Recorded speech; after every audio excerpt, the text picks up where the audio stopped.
안녕하세요. 동안음양오행연구원 김경희입니다. 오늘은 육친응용법 중에서 관살에 대해서 말씀드리겠습니다.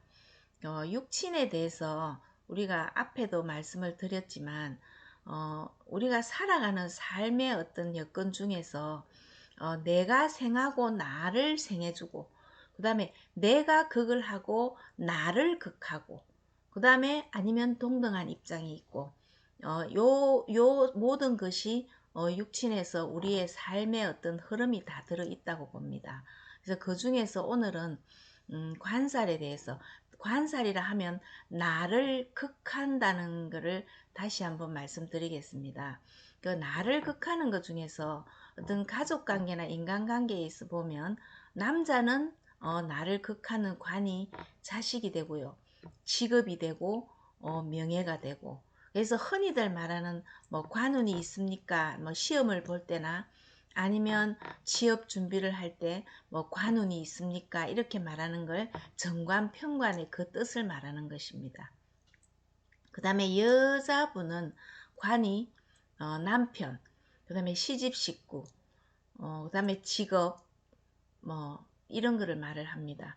그래서 그 어떤 관의 성격을 본다면은 정관은 책임감이나 어떤 일을 진행을 했을 때 시작은 인수로 보고 시작의 결과는 관으로 보는 거예요. 그 다음에 이제 준법 정신, 앞에서 말씀드렸지만 관이라 하면 직업, 그 다음에 벼슬이죠. 조금 요즘 말하다 보면은 이제 정치 쪽 명예를 가지는 그걸 벼슬이라 그러죠. 뭐 권력 이런 거를 관이라고 합니다. 그래서 보통 보면 관이 제대로 작용을 했을 때는 뭐 진급, 명예, 권력 이런 부분을 가질 수 있지만 나쁘게 작용을 한다면은 뭐 누명도 쓸 수도 있고 질병도 가질 수 있고 납치 구금을 당할 수도 있고 어떤 그 특히 여자분들이 관이 많으면 굉장히 일복이 많다고 봅니다. 그래서 관살이 많아서 뭐 일복이 많을 경우에도 있지만 또 어떤 다른 방향으로 보면 흔히 관살을 나쁘게 작용을 하면 귀신이라고 말을 하거든요. 그래서 무속인들이나 어떤 뭐 꿈을 너무 예리하게 잘 꾼다든지 이런 사람들을 보면 사주에 관살이 많을 때 그런 경우가 참 많이 볼 수 있습니다. 그래서 정관으로 따진다면 여자들은 정관이 잘 구성되어 있으면 남편 일이 잘 되지만 나도 남편 사랑을 잘 받을 수가 있고요.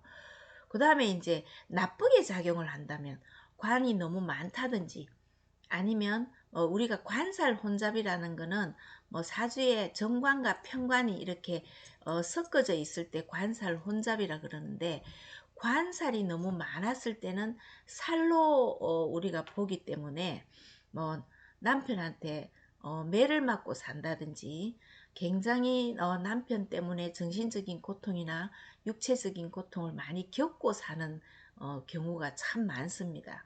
그래서 앞에서도 말씀드렸지만 이 관이라는 것은 모든 우리가 살아가는데 어떤 일의 마무리로 보시면 되거든요. 그래서 오행으로 따진다면은 결실의 계절이 가을이지 않습니까?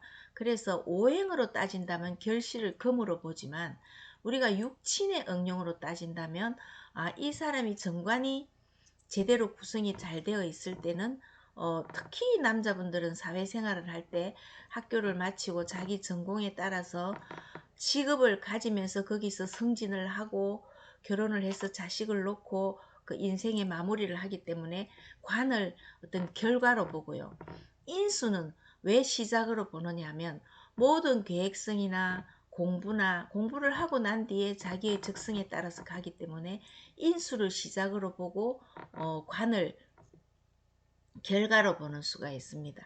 그래서 특히 여기에서 조금 우리가 정확하게 판단을 해야 될 점은 뭐냐 하면 정관이 잘 구성되어 있느냐, 아니면 정관이 사주에 여러 개 있더라도 이게 나한테 살작용을 하느냐, 나쁘게 작용을 하느냐, 아니면 좋게 작용을 하느냐, 여기에 따라서 우리가 해석이 참 달라지거든요. 특히 여기서 예를 들어서 우리가 이제 통변을 할 때 조금 재미난 이야기를 한번 해본다면, 이런 경우에는 어떤 살로 볼 경우에 이런 경우가 있습니다. 목일주가 금이 관이거든요. 그래서 목일주가 금이 많을 때 이거를 관살 혼잡 살로 보는데, 이럴 때는 우리가 보통 보면은 팔다리가 쑤시도록 머리카락이 빠지도록 일을 해도 먹고 살똥말똥한다, 이런 식으로 어렵게 산다는 표현을 할 때, 목이 우리가 보면은 어떤 머리카락으로 보기 때문에 우리가 스트레스를 많이 받으면 머리가 많이 이제 탈모 증세가 있죠. 그래서 너무 신경을 써서 머리가 너무 빠질 정도로 일을 해도 참 사는 게 힘이 들다, 이렇게 표현할 때 목일주가 금이 많을 때, 그 다음에 화일주가 수가 관이죠. 수극화를 하니까. 이럴 때는 우리가 보통 화를 뭐로 보느냐면 눈으로 보거든요. 그래서 눈이 튀어나오도록 고생을 해도 먹고 살똥말똥이다. 그 다음에 화는 또 우리가 혀를 말합니다. 그래서 경상도 말로 새가 빠지도록 일을 해도 힘이 들다, 굉장히 고생스럽다는 표현을 화일주가 수가 많을 때, 그 다음에 토일주가 목이 많을 때도 목극도 하면은 토일주는 뭐냐면 허리를 말을 하죠.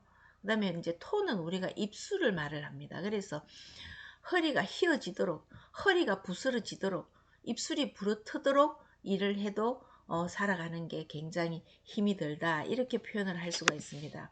그 다음에 금일주인데 화가 많으면 그것도 관살 혼잡이죠.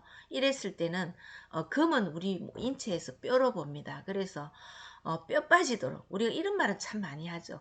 뼈가 빠지도록, 뼈가 녹아내리도록 이렇게 일을 해도 굉장히 고생스럽다, 이런 경우가 있습니다.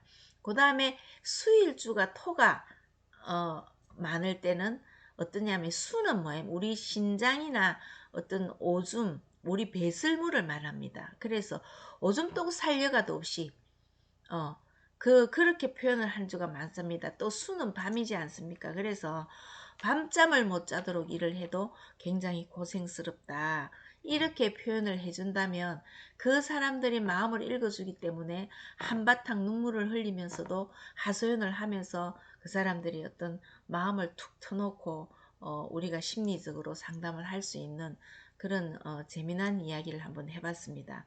그래서 관살이라는 거는, 우리가 관살이라는 거는, 관은 좋게 작용을 하는 거고 살은 나쁘게 작용을 하는 것입니다. 그래서 여자분들이 관살이 많을 경우, 특히 우리 상담을 해서 통계적으로 본다면 목일간들이 금이 남편 자리인데, 이런 경우에 사주의 작용이 잘못되면은 매 맞고 사는 부인들이 가끔 있습니다. 그래서 이제 우리가 이렇게 일단은 살이 많으면 이제 관살이 혼잡하다, 교과서적으로 이론적으로는 관살 혼잡이라 하지만, 이거를 이제 표현할 때는 일단은 살이에요. 살이라는 건 어쨌든 나쁘게 작용을 하는 기 때문에 특히 여자분들은 관의 작용이 굉장히 좌우를 많이 합니다. 왜 그러냐 하면, 옛날 어른들이 말씀하시기를 여자는 남편을 잘 만난다, 여자 팔자 버드나무 팔자다.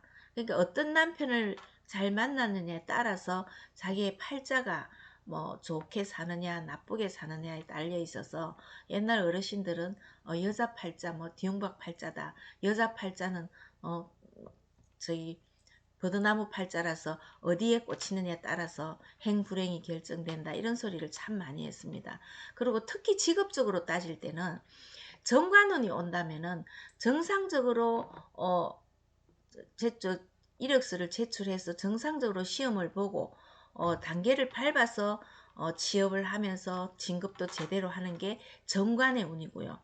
편관운이 왔는데 취업이 될까요 안 될까요, 이렇게 상담을 오신다면은 누구의 뒤에, 흔히 말하는 이게 우리가 이런 말씀을 이렇게 드린다면 웃었지만, 뒷백, 든든한 어떤 뒤에서 아는 지인들을 통해서 조금 도움을 받아서 들어갈 때, 이럴 때는 편관운일 때 생각지 않게 직장에서 생각지 않게 발탁이 된다든지 이런 경우에는 편간의 운일 때 우리가 취업을 하는 학생들이나 취업을 앞둔 어떤 취업준비생들이 왔을 때는 정관운이냐 편관운이냐에 따라서 우리가 판단을 제대로 해줄 필요가 있다고 생각합니다.